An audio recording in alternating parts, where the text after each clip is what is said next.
প্রিয় শিক্ষার্থী, আজকে আমরা doctor Ambedkar post matric scholarship for the economically backward classes stipend সম্পর্কে দেখে নিচ্ছি। তো সেটা কিন্তু এসসি এসটি বা ওবিসি সম্প্রদায়ভুক্ত যেসব ছাত্রছাত্রী রয়েছেন তারা আবেদন করতে পারবেন না। জেনারেল ক্যান্ডিডেট যারা রয়েছেন তাদের মধ্যে যারা ইকোনমিক্যালি ব্যাকওয়ার্ড রয়েছেন তারাই আবেদন করতে পারবেন। ওকে, তো ইকোনমিক্যালি ব্যাকওয়ার্ড সার্টিফিকেট লাগবে কিনা না, কোথায় আবেদন করতে হবে সেগুলো আমরা একে একে দেখে নেব। তো প্রথমে বলে নিই, সেটা কিন্তু scholarships.gov.in অর্থাৎ ন্যাশনাল স্কলারশিপ পোর্টালের যে ওয়েবসাইট রয়েছে সেখানে আবেদন করতে হবে এবং আবেদন করতে হবে 15 ডিসেম্বর 2021 তারিখের মধ্যে। তো কী কী প্রসিডিউর রয়েছে পুরো ইনফরমেশন দেওয়া আছে, ওইখানে আমরা জাস্ট দেখে নিচ্ছি বিজ্ঞপ্তিটা। বিজ্ঞপ্তি বলা হয়েছে 2021-22 শিক্ষাবর্ষে একাদশ দ্বাদশ ITI diploma degree post graduate পাত্রস্থ ছাত্রছাত্রীদের অবগতির জন্য জানানো যাচ্ছে যে ভারত সরকারের সামাজিক ন্যায় এবং ক্ষমতায়ন মন্ত্রণালয়ের নির্দেশিকা অনুসারে post matric scholarship for the economically backward classes OBC সম্প্রদায়ভুক্ত ছাত্রছাত্রীরা ব্যতীত শুধুমাত্র জেনারেল ক্যাটাগরি, এখানে বলা হচ্ছে কারা করতে পারবে। পোস্ট ম্যাট্রিক যেহেতু তো মাধ্যমিক পাস করেছেন যারা তাদেরই করতে পারবেন। প্রি ম্যাট্রিক হলে কিন্তু মাধ্যমিকের আগের স্টুডেন্টরা করতে পারেন। তো এটা কিন্তু মাধ্যমিক যারা পাস করে নিয়েছেন তাদের জন্য, অর্থাৎ যদি স্টুডেন্টরা 11 বা 12 বা আইটিআই পড়ছে বা ডিপ্লোমা কোনো কোর্স করছে বা ডিগ্রির কোনো কোর্স অর্থাৎ কলেজে পড়ছে বা পোস্ট গ্রাজুয়েট অর্থাৎ মাস্টার্স ডিগ্রি করছে, হ্যাঁ, তাহলে কিন্তু সেগুলো আবেদন করা যাবে। ঠিক আছে, তো অনেকে বলবেন বিএড কলেজে পড়লে সেটাকে আবেদন করা যাবে। হ্যাঁ, বিএড কলেজে পড়লেও কিন্তু সেটা আবেদন করা যাবে। ওকে, তো পোস্ট ম্যাট্রিক স্কলারশিপ সেটা কিন্তু এসসি এসটি ওবিসি পাবে না, কারণ এসসি এসটির জন্য ওবিসির জন্য আলাদা স্কলারশিপ স্কিম রয়েছে। এটা শুধুমাত্র জেনারেল ক্যাটাগরি যারা রয়েছেন, অ্যাকচুয়ালি কী হয়, জেনারেল ক্যাটাগরির জন্য কোনো স্কিম থাকে না। তো এটা জেনারেল ক্যাটাগরি যারা রয়েছেন তাদের জন্য রয়েছে এবং এক্ষেত্রে ইকোনমিক্যালি ব্যাকওয়ার্ড ক্লাস হতে হবে, অর্থাৎ ইবিসি ক্যাটাগরি হতে হবে। ঠিক আছে, তো ত্রিপুরা স্থায়ীভাবে বসবাসকারী ছাত্রছাত্রীর কাছ থেকে ন্যাশনাল স্কলারশিপ পোর্টালের মাধ্যমে মাধ্যমিক উত্তর বৃত্তি প্রদানের জন্য উচ্চশিক্ষা দপ্তরের পক্ষ থেকে অনলাইনে দরখাস্ত আহ্বান করা হচ্ছে। রাজ্য এবং বহিরাজ্যের সরকারি শিক্ষা প্রতিষ্ঠান, কলেজ বা ইউনিভার্সিটি সমূহে পাঠরত রাজ্যের ছাত্রছাত্রীরা আগামী 15 ডিসেম্বর 2021 পর্যন্ত অনলাইনের মাধ্যমে আবেদন করার সুযোগ পাবে। অনলাইনে আবেদন করার যোগ্যতা বলে, অর্থাৎ আবেদন করতে পারবেন 15 ডিসেম্বর পর্যন্ত। বাকি স্কলারশিপগুলো অ্যাপ্লাই করা যাবে হচ্ছে 15 নভেম্বর। কিন্তু ইকোনমিক্যালি ব্যাকওয়ার্ড ক্লাসেসের জন্য যে আম্বেদকর পোস্ট ম্যাট্রিক স্কলারশিপ সেটা কিন্তু 15 ডিসেম্বর পর্যন্ত সেটা করা যাবে। অনলাইনে আবেদন করার যোগ্যতাবলী কী কী দেখুন, যে ছাত্রছাত্রীকে ত্রিপুরার স্থায়ী বাসিন্দা হতে হবে। সে যদি ত্রিপুরার ভেতরে পড়ে বা ত্রিপুরার বাইরে যে কোনো প্রতিষ্ঠানে পড়ে তাহলেও হবে, কিন্তু ছাত্রর বাড়িটা ত্রিপুরায় হতে হবে। ওকে, 2, ছাত্রছাত্রীর পারিবারিক বাৎসরিক আয় 2.5 লক্ষ টাকার মধ্যে হতে হবে। এই মর্মে মহকুমা শাসক কর্তৃক ইস্যু করা পারিবারিক আয়ের সার্টিফিকেট অনলাইনে আপলোড করতে হবে। তো পারিবারিক আয় হতে হবে 2,50,000 টাকার কম। ওকে, অর্থাৎ যদি ধরুন যে মাসে 20,000 টাকা করে আয় হচ্ছে তাহলে 12 দুগুণে 24, 2,40,000 হয়, এক্ষেত্রেও হবে। মাসে যদি 20,000 পর্যন্ত আয় থাকে তাহলেও কিন্তু সেগুলো অ্যাপ্লাই করা যাবে। তো এক্ষেত্রে কিন্তু অরিজিনাল ইনকাম সার্টিফিকেটটা কিন্তু আপলোড করতে হবে। 3 নম্বর যেটা বলেছে যে আবেদনকারীর আধার নম্বর নিজ ব্যাঙ্ক অ্যাকাউন্টের সঙ্গে সংযোগ স্থাপন থাকতে হবে এবং স্টুডেন্ট এর ব্যাঙ্ক অ্যাকাউন্টটি ট্রান্সফারেবল লিমিট যুক্ত হতে হবে। তো আবেদনপত্র সঙ্গে স্টুডেন্টের নাম, অর্থাৎ ইনস্টিটিউশনের স্টুডেন্টের যে নাম রয়েছে আধারে সেম নাম থাকতে হবে, ব্যাঙ্ক অ্যাকাউন্টে সেম নাম থাকতে হবে, নাহলে কিন্তু আবেদন করা যাবে না, বা আবেদন করলেও স্কলারশিপ অ্যামাউন্টটা কিন্তু অ্যাকাউন্টে ক্রেডিট হবে না। ওকে, তো এই 3টা নাম কিন্তু 3টা ডকুমেন্টের নাম কিন্তু সেম থাকতে হবে। 4 নম্বর যেটা বলেছে যে সকল ছাত্রছাত্রীরা পূর্বে এই বৃত্তিটি পেয়েছে তাহাদের রিনিউয়াল অ্যাপ্লিকেশন ফর্ম পূরণ করে দাখিল করার জন্য বলা হচ্ছে। যদি আগের ক্লাসে পেয়ে থাকো, মনে যে স্টুডেন্টটা হচ্ছে কলেজ 3rd ইয়ারে বা 2nd ইয়ারে পড়ছে, আগের বছরগুলিতেও যে এই স্কলারশিপ পেয়ে থাকে তাহলে কিন্তু এই বছর নতুনভাবে ফ্রেশ ক্যান্ডিডেট হিসেবে অ্যাপ্লাই করতে হবে না বা অ্যাপ্লাই করতে পারবেও না। ঠিক আছে, এক্ষেত্রে রিনিউয়াল করে নিলেই হয়ে যাবে।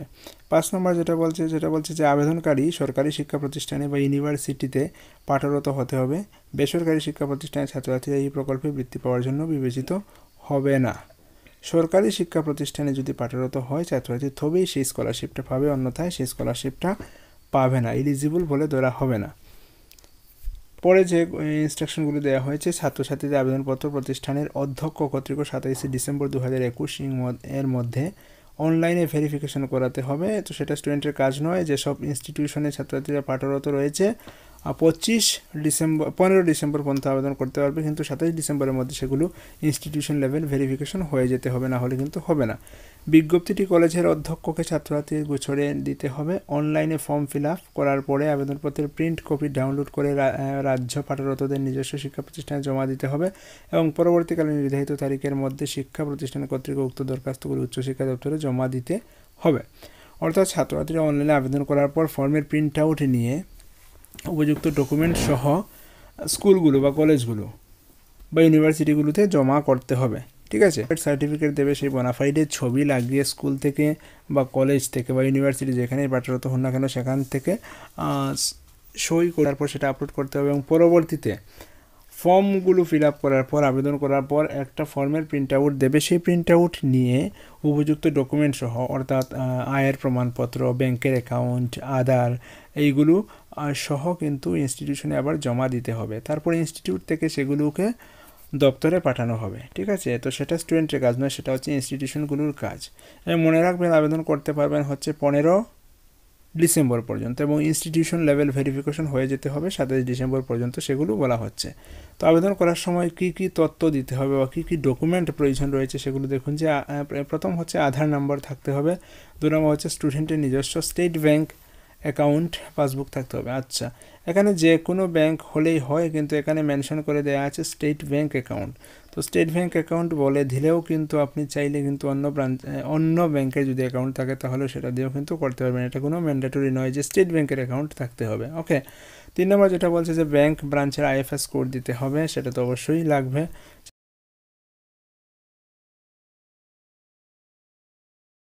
4 নম্বর হচ্ছে ছাত্রছাত্রীদের জন্মের প্রমাণপত্র অর্থাৎ বার্থ সার্টিফিকেট বা মাধ্যমিক অ্যাডমিট কার্ড, সেগুলো দিতে হবে।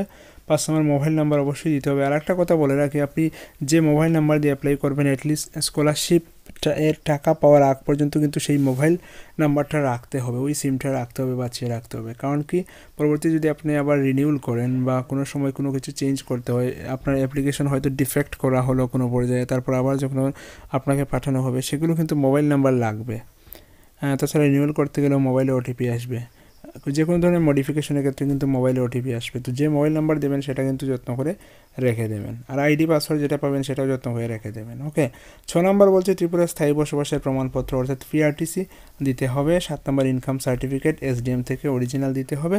8 নম্বর হচ্ছে previous marks copy, 1 copy passport size photo, ration card number দিতে হবে, অর্থাৎ রেশন কার্ডের স্টুডেন্টের বেনিফিশিয়ারি নাম্বার কত সেগুলো এন্ট্রি করতে হয়। আর প্রিভিয়াস মার্কশিট, তো মার্কশিটের ব্যাপারে হচ্ছে যারা ক্লাস 11-এ পড়ছেন মাধ্যমিকের মার্কশিট রয়েছে, যারা এই কলেজে ফার্স্ট ইয়ারে পড়ছেন তাদেরও কিন্তু মার্কশিট রয়েছে, যারা 12-এ পড়ছেন তাদের পরীক্ষা হয়নি, অর্থাৎ 11-এর পরীক্ষা হয়নি, মার্কশিট ইস্যু করা হয়নি, এক্ষেত্রে কিন্তু কথা বলে দেখতে হবে। কারণ তো অনেকের ক্ষেত্রে কিন্তু এই বছরের মার্কশিটটা ছাড় দেওয়া হচ্ছে, যেহেতু পরীক্ষা সব ক্লাসের হয়নি অতএব মার্কশিটের ছাড় দেওয়া হচ্ছে। সেই ব্যাপারটা ইনস্টিটিউশনে জিজ্ঞেস করে নেবেন যে, বা ইনস্টিটিউশন থেকে যে মার্কশিট না ইস্যু করে সেটাই ওরা ম্যানেজ করবে। ওকে, তারপর আরও যদি বিস্তারিত জানতে চান তাহলে ফোন নাম্বার দেওয়া রয়েছে, উচ্চশিক্ষা ফোন করেও আপনি জিজ্ঞাসা করে নিতে পারেন। তো এই ছিল আজকের নোটিশ যেটা দেখিয়ে দিলাম। তো সেগুলো কীভাবে অ্যাপ্লাই করতে হয় সেটা অবশ্যই সবাই পারবেন scholarship.com.in এবং অ্যাপ্লিকেশান প্রসেসটা পুরোটা আমাদের চ্যানেলে রয়েছে, সেটা চাইলে দেখে নিতে পারেন। NSP অ্যাপ্লিকেশান SMDN টিউটোরিয়াল লিখে সার্চ করে সেখান থেকে দেখে নিতে পারেন। আর আপনি যদি প্রথমবার আমার এই চ্যানেলে হয়ে থাকেন, ভিডিওটা দেখছেন, যদি প্রয়োজন পড়ে এডুকেশনাল আপডেট পাওয়ার জন্য, তাহলে অবশ্যই SMDN টিউটোরিয়াল ইউটিউব চ্যানেল থেকে সাবস্ক্রাইব করে নোটিফিকেশন এনাবেল করে রেখে দেবেন। পরবর্তীতে দেখা হচ্ছে অন্য কোনো টপিক নিয়ে, ততক্ষণ ভালো থাকবেন। Keep watching and keep supporting us. Thank you. আপনি যদি আমাদের চ্যানেলে নতুন হয়ে থাকেন, এখনও সাবস্ক্রাইব করেননি, তাহলে SMDN টিউটোরিয়াল ইউটিউব চ্যানেলটাকে সাবস্ক্রাইব করে নোটিফিকেশন এনাবেল করে রেখে দিন এবং প্রতিটা ভিডিও ডেসক্রিপশন চেক করবেন, কারণ সেখানে ইনফরমেশন দেওয়া থাকে।